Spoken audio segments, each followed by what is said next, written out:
नमस्कार, मैं जितेंद्र चतुर्वेदी। इन दिनों 2024 के लोकसभा चुनाव के लिहाज से रायशुमारी का दौर चल रहा है। कई तरह के सर्वे आ रहे हैं। कुछ एक लोग जैसे सी वोटर ये साप्ताहिक सर्वे कर रहे हैं और उसके ज़रिए ये बताने की कोशिश कर रहे हैं कि असल में लोगों के मन में चल क्या रहा है, नेशन का मूड किस ओर जा रहा है। अब ये जो तमाम सर्वे वगैरह हो रहे हैं, इसमें मोटे तौर पर 3 सवाल उभर रहे हैं और उन सवालों के जो जवाब हैं, असल में उस जवाब ने होश उड़ा दिए हैं कई लोगों के। तो पहले तो उस सवाल पर आते हैं और फिर उसके जवाब पर बात करते हैं और उनके राजनीतिक मायनों की चर्चा करते हैं। बात अगर सवालों की करें तो पहला तो यही उठ रहा है वो सर्वे देखकर कि क्या विपक्ष में एकता का ताना बाना बन पाएगा, बनेगा तो किस तरह से बनेगा, नहीं बनेगा तो क्या स्वरूप उभरेगा। और फिर एक सवाल यह भी है कि इसमें कांग्रेस की भूमिका क्या रहेगी। और जो सबसे महत्वपूर्ण प्रश्न है, जिसे लेकर सबसे ज्यादा कौतूहल है, वो चाहे सत्ता पक्ष हो या विपक्ष, वह सवाल यह है कि क्या नरेंद्र मोदी की अगुवाई में भाजपा तीसरी बार 2024 में सरकार बनाने जा रही है। ये 3 सवाल 4 मोटे तौर पर तमाम जो सर्वे हैं उस सर्वे में उभर रहे हैं और उनसे जो चीजें निकल कर आ रही हैं उस पर हम लोग एक एक करके बात करते हैं। अगर जो सर्वे हैं उसे हम 2022 अगस्त से देखना शुरू करें, वो इसलिए भी चूंकि वो एक ऐसा पल था जब नीतीश कुमार अलग होते हैं और उसके बाद जो धुरी बनता है पूरे, अगर आप कहें कि विपक्षी एका का, तो उस धुरी में कई चेहरे उभरते हैं। उसमें नीतीश कुमार भी होते हैं, अरविंद केजरीवाल भी होते हैं, ममता बनर्जी भी होती हैं और ये 3 चेहरे अगस्त 2022 के मूड ऑफ द नेशन में दिखाई देते हैं। और ये तब का परिदृश्य होता है जब एनडीए से हाथ झिटक महागठबंधन का हिस्सा बनते हैं नीतीश कुमार। मगर जब कर्नाटक चुनाव के नतीजे आते हैं और उस दरमियान, या हम कहें कि उसके बाद, नरेंद्र मोदी सरकार के 9 साल पूरा होने पर जो सर्वे आता है, उस सर्वे में विपक्षी ताने बाने का पासा पूरी तरह से पलट जाता है और उसमें कांग्रेस जो है वो मुख्य भूमिका में दिखाई देने लगती है और नीतीश, केजरीवाल, ये तमाम लोग पीछे छूट जाते हैं।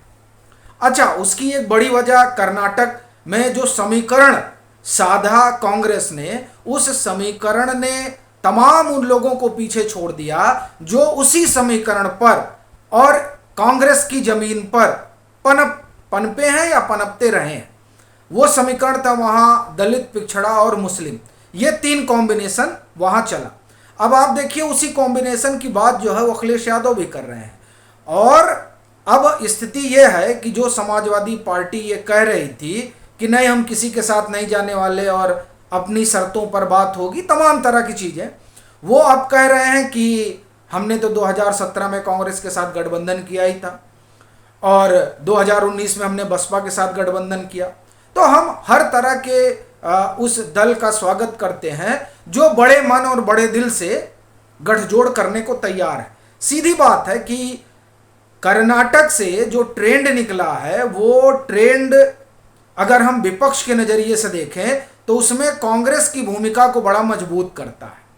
और जब कांग्रेस की भूमिका मजबूत होती है तो स्वाभाविक तौर पर एक जो तबका है, जो मुस्लिम समाज है, वो किस तरीके से उसका शिफ्टमेंट होगा, ये उत्तर से लेकर दक्षिण तक सभी राजनीतिक दलों को पता है। खासतौर से वो जो कांग्रेस के वोट पर अपने अपने राज्य में राजनीति कर रहे हैं, तो इसलिए वो घबराए भी हैं। और यही वजह है कि जो कांग्रेस 14 हो, 19 हो और 2022 के मूड ऑफ द नेशन में नहीं दिखाई देती रही, वो अब केंद्रीय भूमिका में आती नजर आ रही है। और उससे एक चीज ये भी दिखाई दे रहा है कि विपक्षी एका का जो ताना बाना होगा वो कांग्रेस के इर्द गिर्द ही होगा। एक और दूसरा, जो कांग्रेस की अगुवाई में चुनाव लड़ना चाहेंगे, असल में वही गठजोड़ आकार ले पाएगा और उसके इतर कोई गठजोड़ बन पाएगा, ऐसी संभावना दिखाई भी नहीं देती। अब जो बड़ी बात यह है कि इसमें कि क्या मोदी सरकार 2024 में वापसी करने जा रही है। तो ये जो कांग्रेस बनाम भाजपा का चुनाव आप ये तो कहें कि रूप में आना, उसका ये ही एक बड़ा संकेत दे रहा है कि भाजपा तीसरी बार वापसी करने की प्रबल संभावना सर्वे में दिखाई देती है।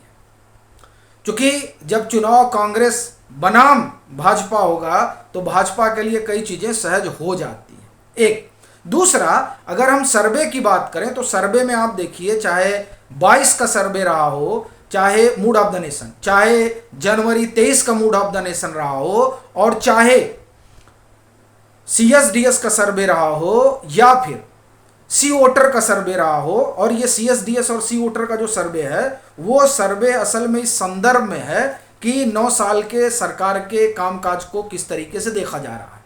उसमें आप देखिए कि सी वोटर कहता है कि 75% लोग जो है मोदी के कामकाज से खुश हैं।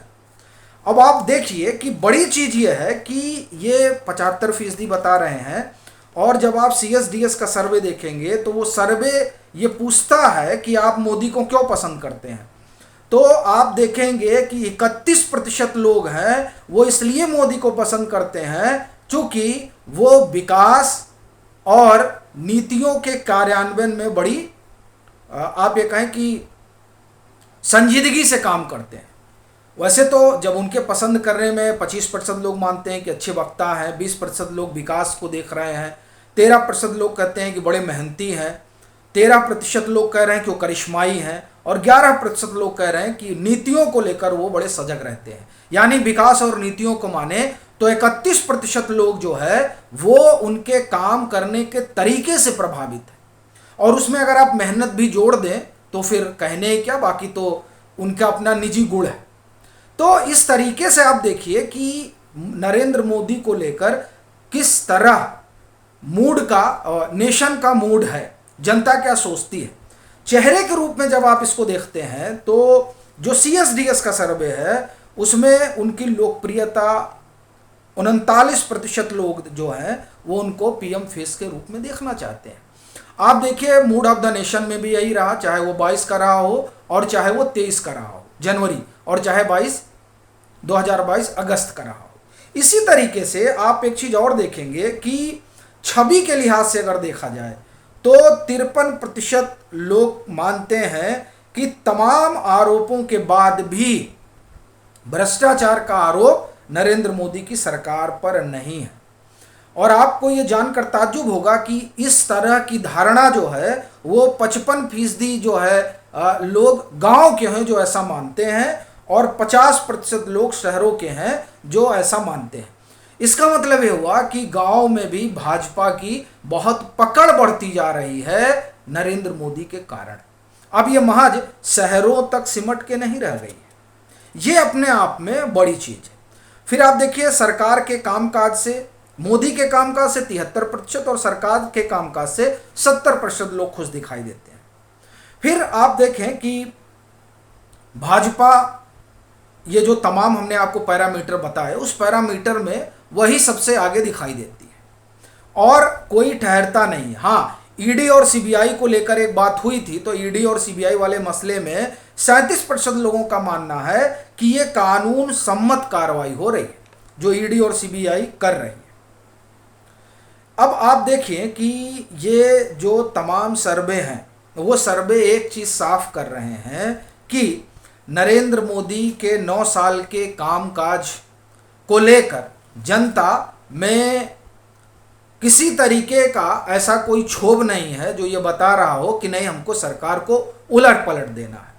तो ना कामकाज से एक बड़ी आबादी ना खुश है और ना ही चेहरे के रूप में वो किसी और को देख रही है, क्योंकि सबसे ज़्यादा अगर पीएम के रूप में किसी को पसंद किया जा रहा है चेहरे के रूप में तो वो नरेंद्र मोदी हैं। उसके बाद आते हैं राहुल गांधी जो इस समय 24% के आसपास पर हैं और पीएम 48-49% के आसपास है। तो स्वाभाविक है दूर दूर तक कहीं कोई और चेहरा नहीं है। तो इस लिहाज से जो सर्वे है, उस सर्वे से 3 बातें एकदम साफ हो रही हैं। पहला ये कि जो भी विपक्षी ताना बाना होगा वो कांग्रेस की अगुवाई में होगा। दूसरा ये कि तीसरा मोर्चा बनेगा, इस तरह की कोई संभावना दिखाई नहीं देती है। तीसरी बात ये कि नरेंद्र मोदी ही सबसे लोकप्रिय चेहरा है बतौर प्रधानमंत्री, और इसीलिए ये पूरी संभावना है कि तीसरी बार भी वो वापसी करें। हाँ, हिंदुत्व, सॉफ्ट हिंदुत्व का जो जामा कांग्रेस ने पहना है उसका उसे कुछ हद तक फायदा हो रहा है, लेकिन इतना नहीं कि वो सरकार में कोई उलटफेर कर सके। हाँ, ये जरूर हो सकता है कि सीटें कुछ बढ़ जाएं। ये जो तमाम सर्वे रहे उसके आधार पर कम से कम मैं यही निष्कर्ष निकाल पा रहा हूं। आपकी अपनी क्या राय है जरूर साझा करें, और मतांतर से नहीं जुड़े हैं तो जुड़ें, वीडियो को लाइक करें और खूब शेयर करें।